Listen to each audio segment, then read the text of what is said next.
As you guys know, we're gonna be recording a live album tonight.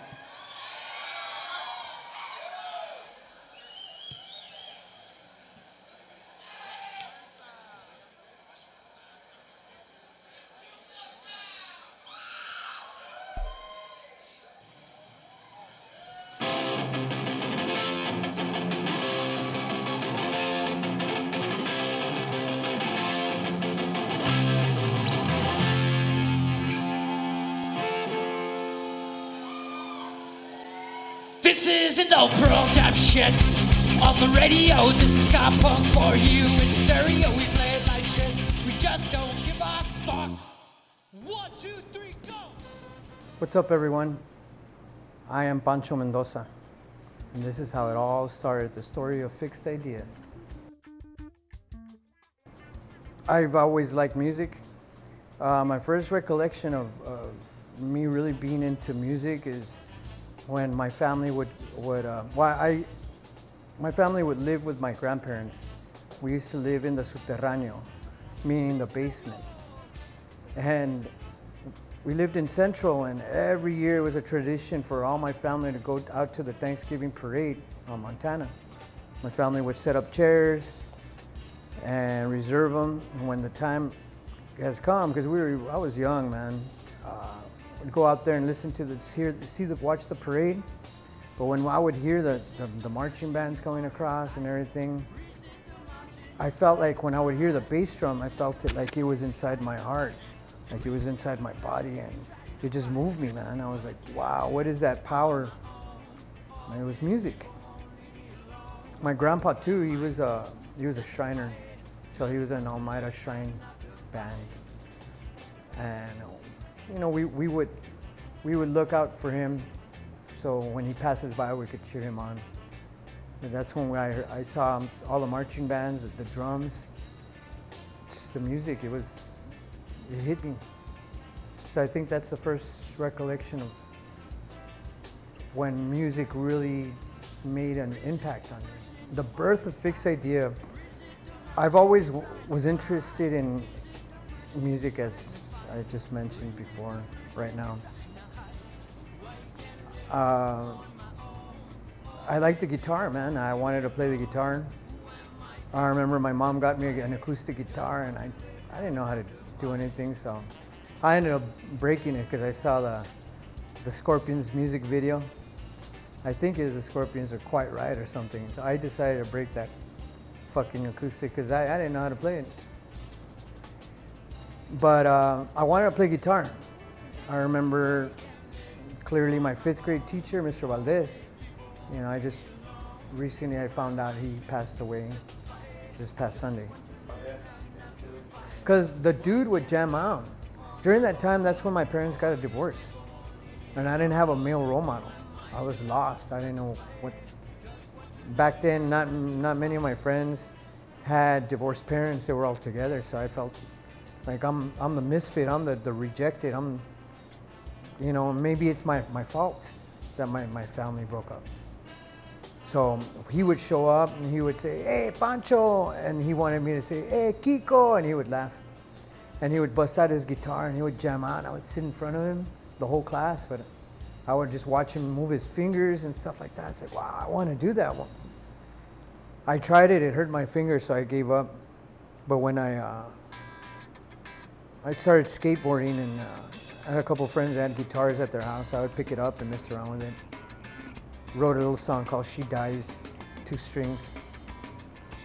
And since then I was interested. My friends were interested in playing punk music. Said, yeah, you know what, let's give it a shot. So we got together in the Lower Valley, jammed out. It sounded like puro ruido, but we're jamming. We called ourselves the yodeling pig fuckers. Like just making a whole bunch of noise. What was the original members in that band? It wasn't not even a band, it was just us getting together. It was me, Philip Heimer, Mike Morales, Chuckosaurus, Chuck Palacios, Lynn Arubla, Lynn, I can't say her last name. And Richard Santiago, Richard Roger Rabbit. Teaching myself. I would just play with one finger across the fretboard, 2 strings, and it just strumming down and just whatever came out. We called it punk. We didn't have no amp, so we kind of like, my mom finally bought me a, we went to the swap and we found a PA. It was a Sun PA, 8-channel, old, with a PV column. And I was excited because I wanted to play. Mom, that's what I want, that's what I want, that's what I need to jam. I think she bought it for about 100 or 80 bucks. I think they were trying to sell it for 120. She got it for about 80 bucks, took it home. I didn't know how to connect it. Eventually I connected it. Then for a guitar, I did something, well, we did a heist, not a heist, but we had to figure out some money to get a goddamn guitar, right? So don't put that in. I kind of figured out how to make some money, and I bought a guitar in a pawn shop. It was an Arbor, zebra striped, and I would plug that fucker in and make noise with it. And I mean, we were poor, man. So when the strings broke, I remember 2 strings broke, and I only had 4 strings, and I would still rock that with one finger across until I saw some of my friends knew how to do the power chord. Well, I played backwards because they had right-handed guitars, so I would just get the guitar, flip it upside down, strings were upside down, and I just put my finger where their fingers were, and I started able to form that chord, and I just used that power chord across. But my mom, well, they were gonna shut off our electric bill, our electricity. And I told my mom, well, I'll sell my guitar so we could get some electricity, and that's what I did. Sold it, so that was kind of like in a hole. 1992 is when we actually had our equipment. We would practice at Gas Chamber's backyard, and we would just jam out in the backyard. Songs like, Tragic Lies, Masturbate. A couple of those songs came from it. At the park. What inspired me to playing, I've always liked punk, since when I was real young. But when I heard the upbeats that Operation Ivy was doing, damn, that changed my life, man. I don't know. I would just come up with stuff in my head, like, I don't know. Getting on the guitar and trying different notes. Sometimes I would hear melodies in my head. And the singing part? The singing parts, Lem, I think, started doing some stuff. I think it was a collaboration of just friends hanging out drinking. So like Ray Gonzalez too, he started singing. Just show up with a couple bush chords and just bust out with the guitar and show him my riff, and then I would come up with something, he would come up, and then we would just start writing stuff down on notebooks and stuff. Other than Operation Ivy, what other bands or groups that inspired you to write music? Just all What was going on through your mind? I was listening to punk, man. I was just listening straight up punk. Dead Kennedys, when I heard In God We Trust. Suicidal Tendencies, Suicides and Alternatives. I remember those 2 for sure. The Misfits. Remember I bought the cassette Evil Live. Why did you guys get into punk music? Why? Because I felt like I didn't fit in. We were poor. We didn't have cool fucking shoes and cool fucking things. We were skaters. So we would just skate with whatever and fucking cut your pants into shorts. You didn't have no shorts. Shit would rip, you put a safety pin in, and I guess that's what punk was. So, but I just didn't fit. I didn't feel like I fit in with everybody. Pancho was a special kid. He dressed different than everybody else. His hairdo was different all the time. He had spikes on his hair, or he would have long hair or short hair, so he would stand out among everybody. He also invented hair products, mayonnaise in the hair. Yes, he would put mayonnaise on his hair. Super glued, so that the spikes could stay up. I met Pancho in Isleta, as a matter of fact, because that's where we would start skating from there, and of course venture out because at that time we didn't have the skate parks, so we made our own skate parks everywhere we went, northeast, east side, lower valley, build the spine that you guys had in your first house with your mom. So it was crazy, but it was something that I think by heart, we had that Chuco style, ska, vibe going on, and punk rock, all in one. And that, you can't get it anywhere else, man. What happened in the lower valley at that time has had a profound impact on my life and many people's lives. I think a lot of the people from the lower valley at that time, including Pancho and Fixed Idea, they still are doing this type of thing, but not as persistently as Pancho has. Like, one of the beautiful things I think about Pancho that I don't know that everyone recognizes, but this guy has been one of my best friends for a long time, even though it started with him calling me a poser.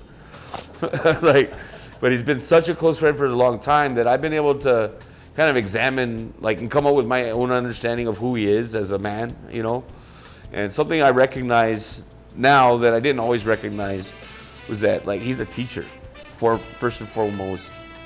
He teaches, during the day, and he teaches these kids for these independent school district, and he's done that for a long time, and he's worked for other schools before, teaches them music, and he cares for them, and he helps empower their creativity. And honestly, Fixed Idea does the same thing. If you notice, the horn sections that joined the band, right? They joined the band after high school, when a lot of horns end up going to some horn graveyard, You put 4 years of learning an instrument, or sometimes even more, 6 years of learning an instrument, and then after high school they have nowhere to put that energy. And Pancho will take those kids on as students as well, and they'll continue to play their instruments in front of crowds now, and they'll do that for 3 or 4 years until they're ready to move on with their life, or not. Some of those guys are still around, and come back, but Pancho has proven to be a wonderful teacher, to many generations of musicians in El Paso. I think when it comes to my relationship with Pancho, that is something that I have really come to appreciate, is what he's given to the community as far as that maestro, situation, My name is Ricardo Rodriguez. I've been with the band. I started July 1997, and I replaced Raul. The reason he got replaced is because he wouldn't go to practice unless they bought him Silver Streak. You remember that? And I met him in algebra class, and they had just recorded Neko and the Rio to Rio in that. It was during that time. So then I was 14, 15 years old. So they were gonna go on tour, and Pancho and Philip, they were all legit looking, going up to my parents. Philip ended up, his dad was a preacher, a pastor or something, one of those guys. And then he was all in a suit, and he was all legit, and he has little glasses. And he sold my parents, man. He sold my parents into thinking that they're gonna take care of me. Fucking crazy. That's where it all started.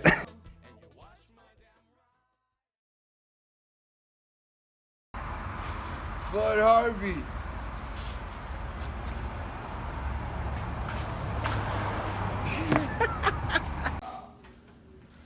Sometimes in your life you think, I need a little bit more electricity. I'm calling white lightning. Ah! It's the best. It'll get you pumped. Go, go, go, go, go, go, go, go, go, go, go. You need hook it up with some 220, 480. Oh shit. No voltage. This voltage, that voltage, I don't give a fuck. I'll take the voltage. Oh fuck. I'll make the voltage. I got the voltage.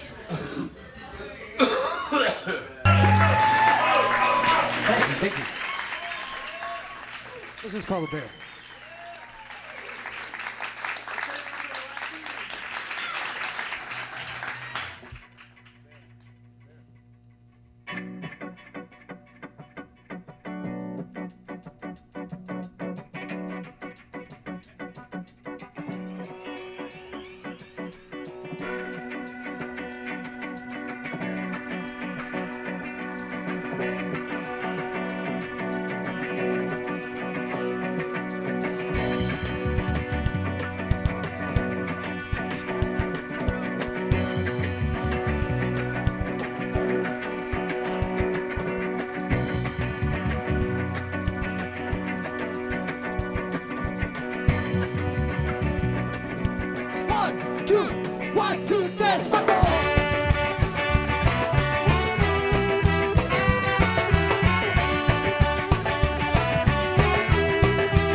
Don't try to hide, ain't got no gun.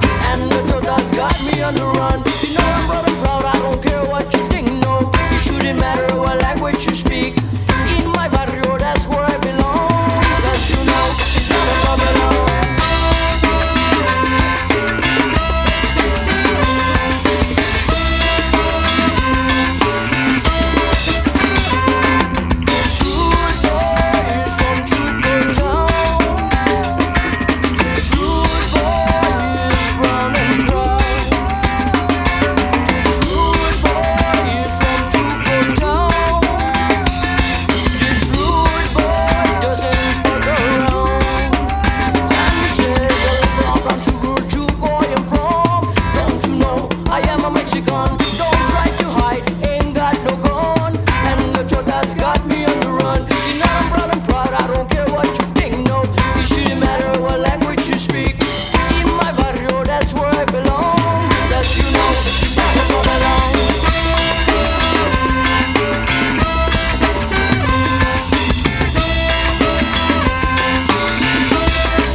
A